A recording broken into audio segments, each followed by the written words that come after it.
একটি ছোট শান্ত গ্রামে থাকত নিলয় নামে এক দরিদ্র কৃষক। তার জমি ছিল খুবই অল্প, আর ফসলও কখনো ভালো হতো না। প্রতিদিন ভোর থেকে সন্ধ্যা পর্যন্ত নিলয় মাঠে কঠোর পরিশ্রম করত। তবুও তার সংসারের অভাব আর দুঃখ যেন কাটতেই চাইত না।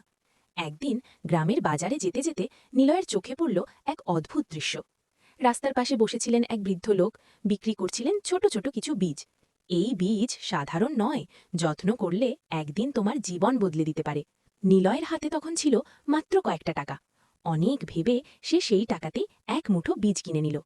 গ্রামে ফিরে সবাই নিলয়কে নিয়ে হাসাহাসি শুরু করল। কেউ বলল, এই শুকনো জমিতে কিছুই হবে না। আবার কেউ ঠাট্টা করে বলল, বীজে নাকি জীবন বদলায়। কিন্তু নিলয় কারো কথা কানে নিল না। সে বিশ্বাস করত, চেষ্টা করলে একদিন ফল আসবেই। প্রতিদিন ভোরে উঠে নিলয় জমিতে পানি দিত, আগাছা পরিষ্কার করত। ফল চোখে না পড়লেও তার আশা একটুও কমেনি।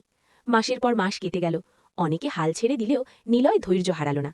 একদিন হঠাৎ নিলয় দেখল, মাটির ভেতর থেকে ছোট সবুজ অঙ্কুর বের হয়েছে। ধীরে ধীরে সেই গাছ বড় হলো, ফুল ধরল, তারপর ফলও এলো। 1 বছর পর সেই ছোট জমিটাই হয়ে উঠল গ্রামের সবচেয়ে ফলনশীল জমি। সবাই বিস্ময়ে তাকিয়ে রইল। যারা একদিন নিলয়কে নিয়ে হাসত, তারাই আজ তার কাছে পরামর্শ নিতে আসে। একদিন সেই বৃদ্ধ আবার গ্রামে এলেন। নিলয় কৃতজ্ঞতায় মাথা নত করল। বীজটা নয়, আসল শক্তি ছিল তোমার ধৈর্য আর বিশ্বাসে। বৃদ্ধ চলে গেলেন। নিলয় তখন বুঝল, ছোট শুরু কখনো তুচ্ছ নয়। বিশ্বাস আর নিরলস চেষ্টা থাকলে অল্প থেকেই বড় পরিবর্তন আসে।